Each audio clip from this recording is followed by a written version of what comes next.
There, I'm Colleen Adrian, and I just want to talk to you today about some tips and practices for getting better at pausing before you get emotionally triggered by your kids. So some of the things that I've done to help remind myself have been setting an intention in the morning.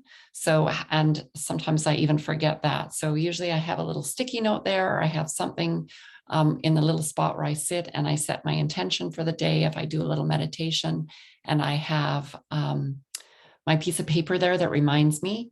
You can have sticky notes around the rest of the house. I've done that as well. The other thing that I do a lot is using my iPhone with the reminders feature, and I set some reminders maybe for every couple of hours that are just 1 or 2 word reminders, and I have an auditory notification on them so that I remember and I look and I think, oh yeah, that's what I'm focusing on getting better at today.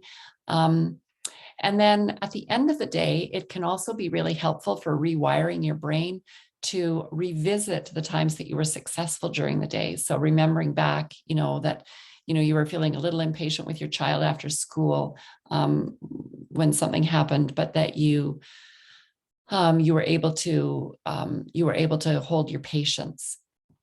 The other thing that can really help us get better at rewiring our nervous system and help us get better at pausing without getting for longer before we get triggered and holding our patience is to really catch yourself when you do slip, because you will. Nobody's perfect. You will slip and still get triggered sometimes. Catch yourself as soon as you can. And as soon as you notice yourself feeling some guilt, see if you can bring your attention back into your body and notice where you're feeling a little bit uncomfortable, because there probably will be an uncomfortable sensation somewhere in your body. Maybe bring your hand there, give it a little bit of care and support.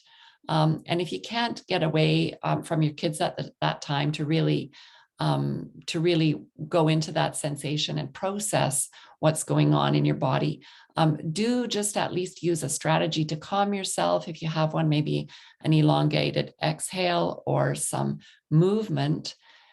If you have your kids with you, maybe it would be something you could do together, a yoga pose or something, and then use the tools that you have to calm yourself before you actually go back to your child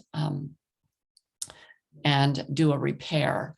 And the other thing that I want to mention is don't underestimate the power of doing just a redo, which sounds like this.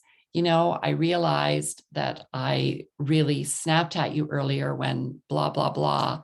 And if I could do it over again, this is what I would have said instead.